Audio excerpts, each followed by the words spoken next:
இன்னைக்கு கார்த்திகை மாசம் எல்லாருக்கும் தெரியும். எல்லாரும் ஐயப்பா கோயிலுக்கு மாலை போட்டிருக்கீங்க இல்லையா? தலைவர் அவர்களும் 30 வருஷம் சபரிமலைக்கு மாலை போட்டு சபரிமலைக்கு போய் வந்தவர் தான் நம்ம கேப்டன் அவர்கள் என்பது உண்மை தொண்டர்களுக்கு. நீங்க எல்லாம் ஐயப்பா சாமி நிறைய பாக்குறப்ப எனக்கு ஒரு தலைவர் ஞாபகம் வருது. எனக்கு ஆமா, எனக்கு என்ன பொண்ணு பார்க்க வரும்போதே கேப்டன் வந்து சபரிமலை மாலை போட்டுக்கிட்டு காவி வேஷ்டி கட்டி சாமியார் மாதிரி தான் வந்தார் பொண்ணு பார்க்க. இதே கார்த்திகை மாசம் தான் கேப்டன் வந்து என்ன பொண்ணு பார்த்தாரு. இதே கார்த்திகை மாசம் தான் நிச்சயதார்த்தம் ஆச்சு. ஜனவரி மாசம் கல்யாணம் ஆச்சு. உங்க எல்லாருக்கும் தெரியும். ஏன்னா என் ஐயப்பா பக்தர்களை பார்க்கும்போது எனக்கு தலைவர் ஞாபகம் வருது.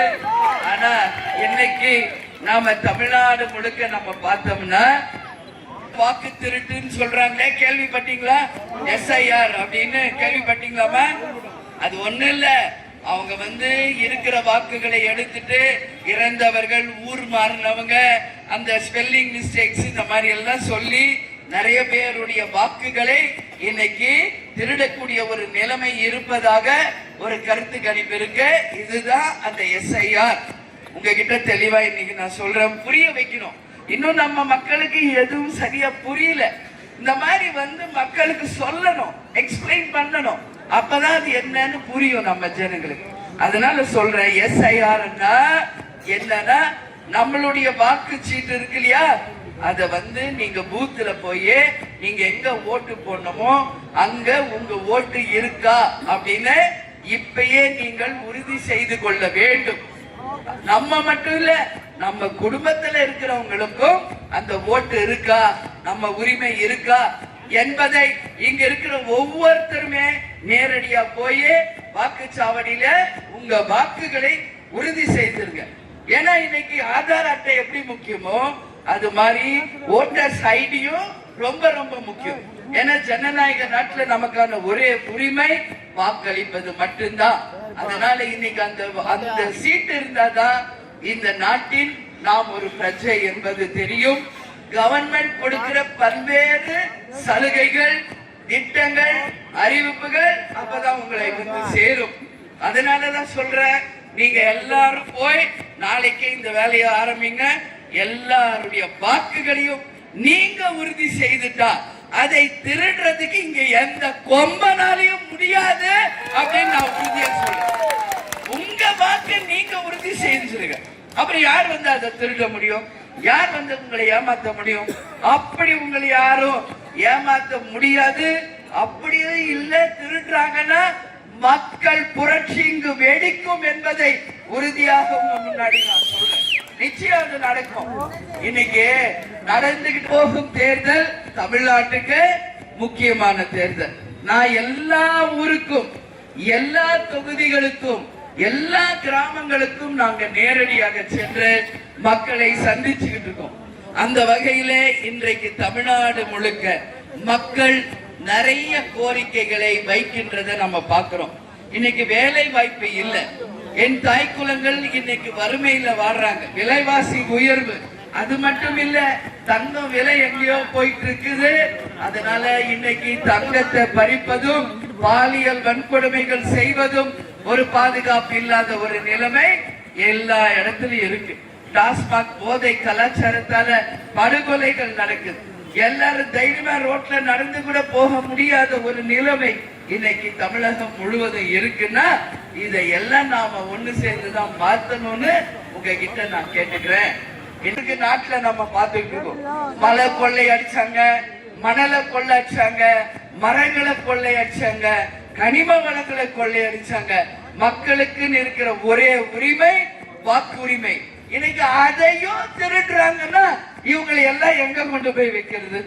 அதனால எந்த திருட்டுக்கும் தமிழக மக்கள் துணை போக மாட்டார்கள் என்பதை இந்த தேர்தலில் நாம நிரூபிக்கணும் சொல்லி கேட்டுக்கொள்கிறேன். அதே மாதிரி இதுவரைக்கும் காணாத ஒரு தேர்தலை நாம் தமிழ்நாட்டிலே பார்க்க இருக்கிறோம் என்று ஒரு கருத்து கணிப்பு வருது.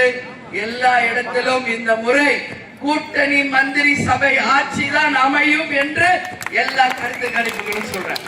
ஒரு அதிகாரம் ஒரே இடத்துல இல்லாமல் பகிர்ந்து தரப்படும் போது நாம் தட்டி கேட்க முடியும், அந்த அதிகாரம் மக்களுக்கு பகிர முடியும் என்பதில் தேமுதிக உறுதியாக இருக்கிறது. நிச்சயமாக அப்படி ஒரு வாய்ப்பு வரும் பொழுது அது மக்களுக்கான திட்டங்களாக, மக்களின் பக்கம் நிற்கும் திட்டங்களாக நிச்சயம் நாம் அமைப்போம் என்பதை இந்த நேரத்தில் உங்ககிட்ட நான் பெருமையோட சொல்றேன். எனவே நிச்சயம் நீங்க இதே மாதிரி கடலூர்ல ஜனவரி 9 2.0 மக்கள் உரிமை மீட்பு மாநாடு நாம நடத்த இருக்கிறோம். இதுவரைக்கும் தமிழக அரசியல் வரலாற்றில் எத்தனையோ கட்சிகள் மாநாடு நடத்தினாலும் தேமுதிக மாநாடு தான் இன்னைக்கு வரைக்கும் கின்னஸ் சாதனையை படைக்கின்ற ஒரு மாநாடுகளாக தலைவர் அவர்கள் செய்திருக்கிறார்.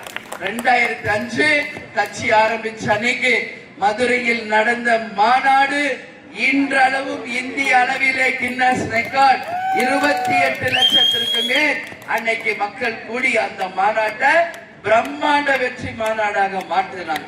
அதற்கு பிறகு நடந்த எத்தனையோ மாநாடுகள் தேமுதிக சார்பா எல்லாம் வெற்றி மாநாடு. அதனால மீண்டும் அது போன்ற ஒரு வெற்றி மாநாடு தான் இந்த முறை கடலூர்ல நாம நடத்த இருக்கிறோம். அந்த மாநாட்டுக்கு என் தாய் குலங்களும் என் சகோதர சகோதரிகளும் நீங்களும் வந்து கலந்து கொள்ள வேண்டும் என்று உங்கள் அன்பு சகோதரி அவங்க வீட்டு பெண்ணா உங்கள் அனைவரையும் நான் அழைக்கிறேன்.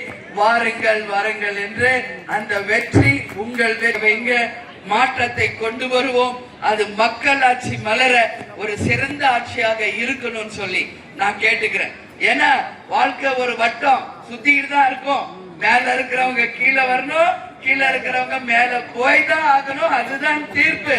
இப்ப நைட் இருக்கும், நாளைக்கு காலையில விடியும், மறுபடியும் இரவும் பகலும் எப்படி மாறிக்கிட்டே இருக்கோ அது மாதிரி மாற்றம் ஒன்றுதான் இங்கு மாறாதது. அந்த மாற்றம் மக்களுக்கு நல்லது நடக்கின்ற ஒரு சிறந்த மாற்றமாக இந்த தேர்தல் இருக்கணும்னு சொல்லி உங்ககிட்ட கேட்டுக்கிறேன். வெறும் ஒரு வெற்றி கூட்டணியோட வெற்றி வேட்பாளர்களோடு வந்து உங்களை நான் சந்திப்பேன். மிகப்பெரிய ஒரு புரட்சியை ஏற்படுத்துவோம் என்று உங்க எல்லாருக்கும் நான் உறுதியா சொல்றேன். எப்படி அண்ணி இவ்வளவு உறுதியா பேசுறாங்கன்னு நினைக்காதீங்க. நாம என்ன சொல்றோமோ அதை செய்வோம், என்ன செய்வோமோ அதை தான் சொல்வோம். இதுல எந்த மாற்றமும் இல்லை. தலைவர் என்ன சொல்வார்? துளசி கூட வாசமாறும், தவசி வார்த்தை மாறியதாக வரலாறு இல்லை. அதனால சொல்ற, யாரையோ நம்பி ஓட்டு போடுறீங்க, ஏன் தேமுதிக நீங்க எல்லாம் ஒரு வாய்ப்பு கொடுக்க கூடாது என்று சிந்திச்சு நல்லவர்கள் பக்கம் என் மக்கள் நிற்பார்கள் என்று